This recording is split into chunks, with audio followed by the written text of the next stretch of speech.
ছোট বোন ৩ দিন আগে ঢাকা থেকে ফেরে বাড়িতে শারীরিকভাবে অসুস্থতা থাকার কারণে। আমার মা ডক্টর দেখিয়ে যখন তাকে নিয়ে বাড়িতে ফেরে, রবিবার দিন দুপুর ২টো-২.৩০টার দিকে। ঠিক তখনই অটো ভাড়া দিচ্ছিলেন আমার মা, আর ওই অটোতে বসে থাকা একজন ব্যক্তি যার নাম জামিল খাঁ, সে আমার বোনের সাথে অসভ্যতা করে। আমার বোন যখন রাস্তায় নেমে দাঁড়িয়ে পড়ে, আমার মা কাছে চলে আসে। আসলে আমার মা যখন এটাকে প্রোটেস্ট করে, তখন এই জামিল খাঁ আমার মায়ের বুকে ধাক্কা মারে এবং আমার বোনের গায়ে হাত তোলে এবং তাকে অকথ্য ভাষায় গালিগালাজ করে। অপোজিট সাইডে আমাদের বাড়ি। বাবা এই গালিগালাজ টের পেয়ে সে যখন চলে আসে, চারের গোড়ায়, এপারে আসেনি, ওপারে দাঁড়ানো ছিল। সে বলছে, দাদা আপনি আপনার ভাষা ব্যবহারে সংযত হন। সাথে সাথে ওই লোক চারটা পের হয়ে যেয়ে আমার বাবার কলার ধরে মারা আরম্ভ করছে। আর তার মুখের ভাষা ছিল যে, হিন্দু হয়ে এখনো এই দেশে আছিস, তোদের বুকের পাঠায় এত সাহস হয় কি করে, তোর রক্ত দিয়ে আমি গোসল করব। এরপরে আমার বাবাকে অসম্ভব মারধর করে। এক পর্যায়ে অনেক লোকজন জড়ো হয়ে যায়। আমার বাবাকে মারতে মারতে উনি খালের মধ্যে ফেলে দেয়। পরবর্তীতে কিছুক্ষণ পরে এলাকার অনেক লোকজন নিয়ে আসে। এসে আমাদের বাড়ি মানে এক রকমের লুট করবে এই উদ্দেশ্যেই আসে এবং আমার বোনকে তুলে নিয়ে যাবে, এরকম একটা ব্যাপার ছিল। আমি তো বাড়িতে থাকি না, যেহেতু আমি থাকি বাগেরহাটে। আমি যখন খবরটা পেলাম, আমি সাথে সাথে প্রশাসনকে জানাই, সেনাবাহিনীকে জানাই। কিন্তু সেনাবাহিনী আমাদের বাড়ি পর্যন্ত পৌঁছাতে পারেনি, কারণ ওনাদের পৌঁছাতে অনেক দেরি হয়েছে। ইন দ্য মেন টাইম আমিও চলে যাই ওখানে। তো তার মধ্যে ওখানে যা পরিস্থিতি ঘটে, যে অসম্ভব পরিমাণে গ্যাঞ্জাম হয় ওখানে, এবং আমার বাবার গায়ে হাত তোলা হয়, মায়ের গায়ে হাত তোলা হয়, এবং প্রায় 9 জন মানুষ একটা রুমের মধ্যে আমার বোনকে প্রেশারাইজ করে যে বাবাকে মেরে ফেলা হবে, তোমার সাথে যেটা হয়েছে এটা ভুল, এই স্টেটমেন্টটা দিয়ে সবার কাছে মাপ চাইতে হবে। তো তাকে দিয়ে সেটাই করানো হয়, যেহেতু একদিকে বাবার জীবন। আমার বোনকে দিয়ে মিথ্যা স্টেটমেন্ট, না আমার সাথে কিছুই হয়নি, উনি কিছুই করেননি, এই মিথ্যা স্টেটমেন্টগুলো দিয়ে তাকে সবার কাছে মাপ চাইতে হয়। এই অবস্থা তৈরি হয় আমার বাড়িতে। চলে যাওয়ার সময় আমার মাকে হুমকি দিয়ে যায়, যদি মুখ থেকে একটা আওয়াজ তুলিস এই নিয়ে, তাহলে আজ রাতে তোদের বাড়ির লুট হয়ে যাবে আর তোদের রক্ত দিয়ে আমরা গোসল করে যাব। এরপরে আমি তো এরপরে চলে যাই বাড়িতে। যে সেনাবাহিনী কিছুক্ষণ পরে আমার সাথে যোগাযোগ করে, ততক্ষণে পরিবেশটা একটু ঠান্ডা হয়। তো পুলিশের 2জন অফিসারও আমাদের বাড়িতে আসে, সব কিছু শোনে।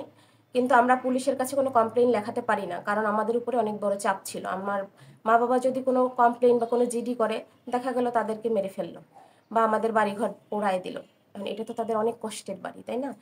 পোড়ায় দিলে তো তারা ঠাঁইহীন হয়ে যাবে, তারা থাকবে কোথায়? এই সব কিছু ভেবে বিবেচনা করে তারা কোনো কমপ্লেন এখন পর্যন্ত করেনি। আচ্ছা, এই ঘটনার সাথে যারা যারা জড়িত আর ছিল? এই ঘটনার সাথে যারা জড়িত ছিল, প্রথম এবং প্রধান হচ্ছে জামিল খাঁ। ওনার আরেকটা পরিচয় হচ্ছে উনি মন্টু খায়ের ভাই। আর একজন হচ্ছে শামীম খাঁ, যিনি আমাকে সরাসরি হুমকি দিয়েছেন।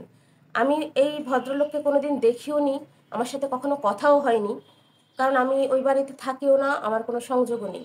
উনি আমাকে হুমকি দিয়েছে যে আমি যেন পারলে দলবল নিয়ে যাই, উনি আমাকে দেখে নেবে। এখন কথা হচ্ছে, আমরা তো ভদ্র পরিবারের ছেলে মেয়ে, পড়াশোনা করেছি, চাকরি করি, আমরা দলবল বুঝি না।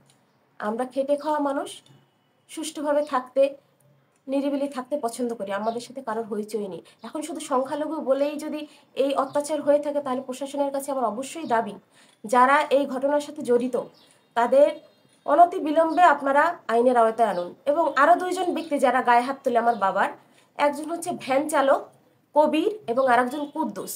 অবাক হয়ে যায় যে যারা ভ্যান চালায় তারাও আজকের আমাদের বাড়িতে ঢুকে এইভাবে গায়ে হাত তোলার সাহস পায় কেন? কি জন্য? সমস্যাটা কোথায় আমরা তো বুঝতে পারছি না।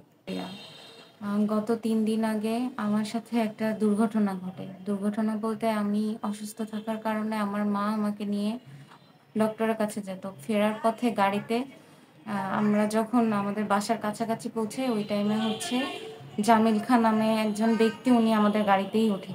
তো উনি নামার আগ মুহূর্তে আমার সাথে অসভ্যতা করে। তো তখন আমি গাড়ি থেকে যখন নামি, উনি আমাকে অকথ্য ভাষায় গালাগালি করে। একটা পর্যায়ে এসে গাড়ি থেকে নেমে এসে আমাকে থাপ্পড় মারে, এবং আমার মা যখন আমাকে প্রোটেক্ট করতে আসে, তখন আমার মায়ের বুকে ধাক্কা মারে এবং আমার মাকে ফেলে দেয়।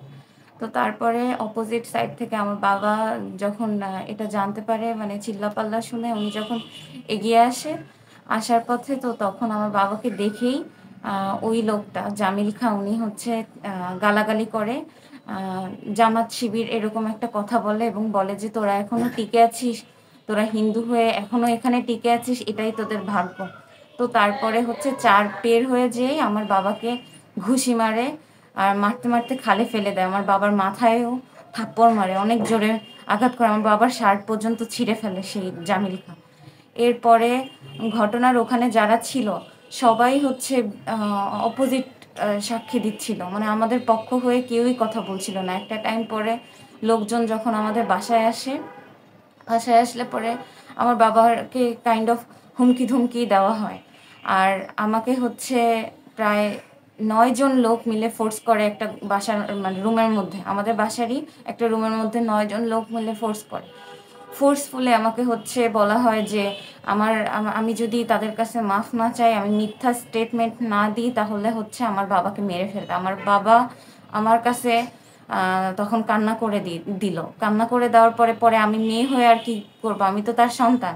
বাবার মৃত্যু আমি কিভাবে দেখবো যে আমার বাবাকে এসে মেরে ফেলবে? তো আমি তখন রুম থেকে বের হয়ে যে ওই সব লোকজনের মাঝখানে যে ক্ষমা ক্ষমা চাই। আর ওই লোকজনগুলা আমাকে তো মনে হয় আমার একটা টাইমে কি মনে হয়েছিল যে আমাকে মনে হয় এরা রেপ করবে বা আমাকে এখানেই মেরে ফেলবে, আমার পুরো পরিবার এখানেই ধ্বংস হয়ে যাবে। তো এই জন্য মানে মিথ্যা কথা বলতে হয়, আমার সবকিছু অস্বীকার করতে হয়। আমার সাথে নোংরামি হলো, মার খেলাম আমি, আমার মা আমার বাবা, কিন্তু আহ, পক্ষ হচ্ছে সবকিছু আমাদের বিপক্ষে চলে গেল। যেহেতু আমরা সংখ্যালঘু পরিবারের, আমরা হিন্দু পরিবারের সন্তান, আমার মা বাবা হিন্দু, আমি হিন্দু, কিন্তু আমরা হচ্ছে প্রশাসনের কাছে যেতে ভয় পাচ্ছি। যেহেতু একটা প্রেশার করা হয়েছে, ওরা হিন্দু বলে গালাগালি করেছে আমাদেরকে। তো আমার পরিবার, আমি এই মুহূর্তে পলাতক আছি, মানে বাসা থেকে লুকিয়ে আছে, আমাকে অন্য জায়গায় পাঠিয়ে দেওয়া হয়েছে। কারণ ওই টাইমেই আমাদেরকে হুমকি দেওয়া হয়েছে যে মেয়েকে তুলে নিয়ে যাবে, আমাদের বাসা লুট করবে, আমাদের বাসায় আগুন লাগিয়ে দিবে। তো আমার বাবা মা এবং আমরা প্রশাসনের কাছে যেতে ভয় পাচ্ছি। এখন আমার অনুরোধ সবার কাছে এবং প্রশাসনের লোকদের কাছে যে আমার এই এই ব্যাপারটার যেন সুষ্ঠু বিচার হয়।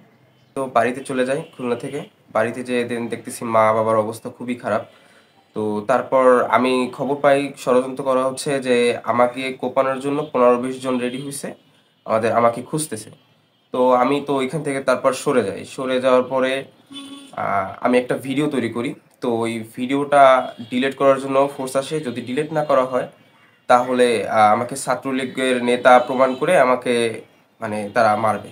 এটা তারা ষড়যন্ত্র করছে। আমার বোনের সাথে এবং আমার মা বাবার সাথে যেগুলো ঘটছে এর জন্য আমি এর প্রপার বিচার চাচ্ছি এবং আইনের কাছ থেকে এখন আমরা নিরাপত্তা চাচ্ছি, কারণ আমরা কেউ সেফ না, আমরা জীবনের হুমকির মুখে আছি।